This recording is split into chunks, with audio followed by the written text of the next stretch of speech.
Hi Libra, welcome to Higher Source Tarot for a tarot reading for all Libra, Sun, Moon, Rising, and Venus. Thank you to all of you for supporting the channel and watching readings, everything you do. I love tarot and it's really part of who I am, and I can't do it without you though. I need people to read for, so we will continue here. And if you are new here, welcome to you. I post new readings every Friday, then again on Monday. So if a reading doesn't resonate, don't ever try to make it fit. Just come back in a couple of days and watch a new reading. Or even you could check other parts of your chart, or on Mondays, the style of reading is different every week. So you could also look around there too. And if you like tarot and you like this channel, I'd love to invite you to subscribe to Higher Source Tarot. And you'll know if any announcements are made here too. Yeah, I guess that's about it. All right. What advice do you have for Libra, Sun, Moon, Rising, and Venus? What does Libra need to know, please? Messages do you have for Libra, please? Whoa, almost lost the whole deck. That could have been an interesting reading. Here's 30 cards. I've seen people do that, though. I mean, it can be done, but anyway, we don't do that here. We don't need that many. All right, so we'll start off with the tarot. We'll get the angel answers here, too. You've got the Star, the Ace of Wands, the Ace of Cups, ooh, the Knight of Wands, the Fool, the King of Wands, the Ten of Cups. Cool. My gosh, you've got the Ace of Wands, Cups, and Pentacles. This is really amazing. You know, as soon as we were getting to like the Fool, I felt like you've got a new beginning here. And it brings in something amazing. It's ushering in wish fulfillment when you see this. There's so many beautiful cards here. There's not a downside. I do feel like if it's a relationship for you, it's very passionate, romantic, loving. I see somebody giving massages and things. It's that kind of stuff. Now, if it's something else for you, though, you've definitely got a strong desire. There's a lot of passion in this reading. So you have Aquarius here. You definitely have fire, Aries, Leo, Sag. You've got water and earth here too. So of course the Star is about wish fulfillment. It's kind of that when you wish upon a star, but it's having the belief, the knowing that it's available to you. And it's all through source energy. The Star is all about aligning with source energy. She leans on the pool of consciousness for balance while keeping one foot on earth. And so it's bringing heaven to earth. Your thoughts become things in this energy, and it's really understanding that, working with the universe and the principles, the laws of the universe are all encapsulated through this card. But there's great freedom here, you know, and it's part of, when we look at all these aces, it's like you've got an unlimited energy of wish fulfillment, bringing in new things, prosperity, abundance, and definitely love here. And so there's an excitement about this. Even though she's got there's a tranquility about this, it's also exciting. It's really a card of renewal, rebirth, regeneration. So if you had in the past some challenges, I don't see them here at all. So with this, I mean, when we start to look at, you know, we can pull in any of these aces, the Fool, the Star, and the Ace of Cups. It's definitely a beautiful new beginning for somebody here. So with the Ace of Wands, this is a card of action. It's like your action becomes things. Your actions are not wasted, they say. And so with the Ace of Wands, it's waving your magic wand. You are in a place where manifestation comes easily. And so we have to be a little bit aware, or not a little bit, we have to be aware of the strong emotions we put with thoughts, because sometimes we can manifest things not recognizing that we're really getting emotional about a subject. And so with the Ace of Wands, so I do feel like you have a nice ability to kind of mitigate that. Now, for some of you, it does feel like a new beginning. If there's a reconciliation here for you, this can be like an apology, geez, my word, an olive branch being offered. Excuse me on that. So it's possible, but again, it does feel new to me. So if you're asking about a new person too and wondering, here they come. So the Ace of Cups, it's a very unconditional kind of love. It's really being able to be yourself in any environment too. So if it's not love for you and it has something to do more with career, it really is about being true to form, being who you are, not having to put on any fronts, you know, there's like no hang-ups with this. And so with the Ace of Cups, love and your love of life grows. It's really an energy of overflowing abundance, prosperity. You have great health aspects in this reading as well.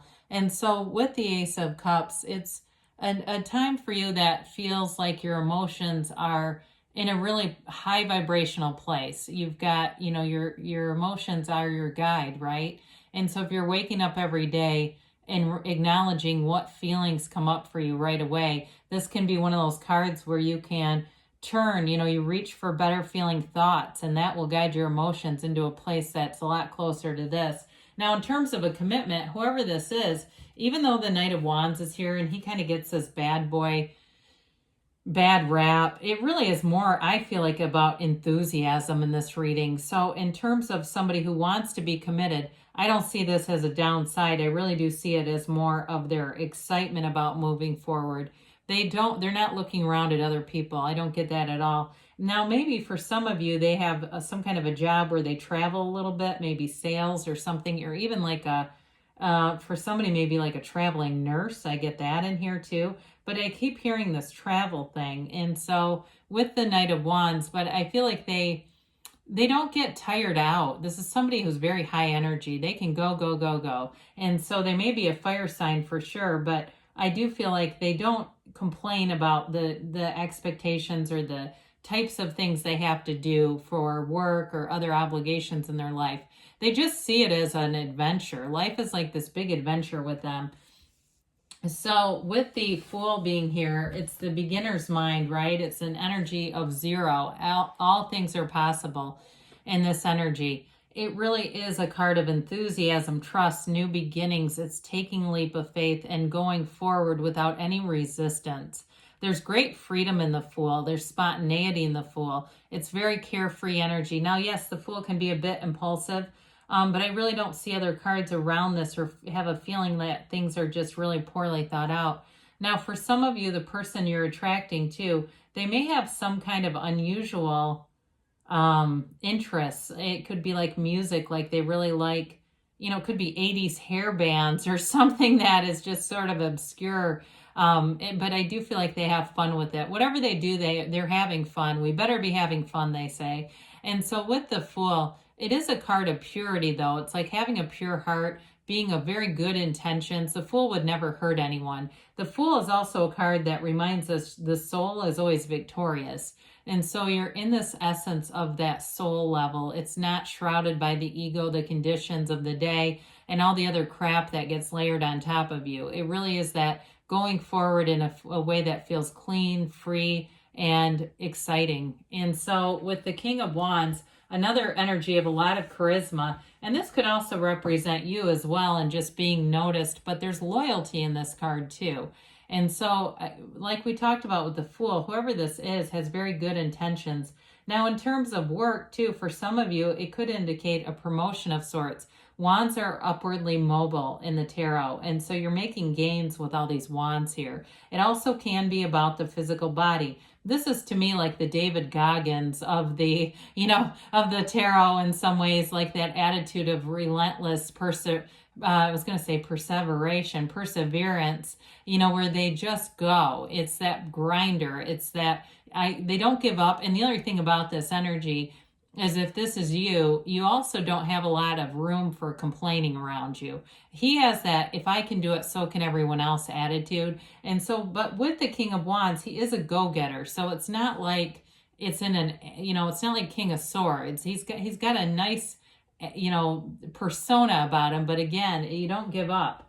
So with the Ten of Cups, hey, you get something out of it. Your commitment pays off here. Now, for some of you, this may actually be a longer term result of things you're doing with your work and career, where you're going to be able to buy things that maybe you thought were out of reach, or were things that you've wanted but just didn't feel comfortable spending the money on. Here you go. This is where the corner turns, or you turn the corner and you find that you have the money available. You're able to do the things, but there's freedom here. And that's why we like money. It brings freedom. It brings a sense of freedom. So does detaching from, you know, from things too, but that can be a little bit harder for most of us. But, you know, hey, if you can go live in a monastery, then I'd say that's also a route, but I don't see that happening here. But with the 10 of Cups, it is the happy family card too. So it's like you've got a really harmonious blending of energy in every area of your life here. Again, if you're doing some kind of a weight loss thing or some kind of a fitness thing, you're making gains with the 10 of Cups, but the Ace of Pentacles too. It's a new chapter, and it feels like any changes you make are long term. This is not you lose 15 pounds and in 2 years from now you've already gained 30. This is you've kept it off. You're feeling like you understand now how to manage your body in a way that feels comfortable to you without a lot of concentration and effort. Because you know when you're doing some program, like, what is it called? The 30, what the hell, hard 30 or one of those things.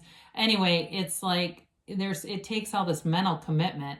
You get this down so it just becomes part of who you are. Now, again, in work life and in relationships too, this is long-term stability. So you're in a path, you're in an energy field that really does feel like you're in flow here. You know, like nothing brings you back out of this. So enjoy this reading. I mean, if it were me, I don't know that I'd go around watching a bunch of other readings that might contradict it. I personally liked it. It's like, let's just look for the positive indications. I mean, the cards came out on their own. And it's like, what else do you need to know, right? So, it's a human experience, though, isn't it? That we have to keep looking for more confirmation. Well, if this reading's this good, let me check this one and see. And then, you know, you go, oh no, it just negated it. What happened? But anyway, this one is it's really beautiful. So you have here peaceful resolution. Well, I don't see any conflict here, but the start is about healing. So if there's been some past stuff, you definitely are moving forward. And if there's reconciliation with the Ace of Wands, you've got compromise here. So again, if there's travel indicated or something to do with travel here, it might have to do with that. Abundance, we saw that already though, didn't we? And you've got a year from now. So the human mind cringes at that, doesn't it? It goes, oh my God, I can't wait. But it's more like the culmination of events. In a year from now, you won't believe where you're standing. So we've got a yes. So great things are happening here for you, Libra. I love you, and I'll be back again soon.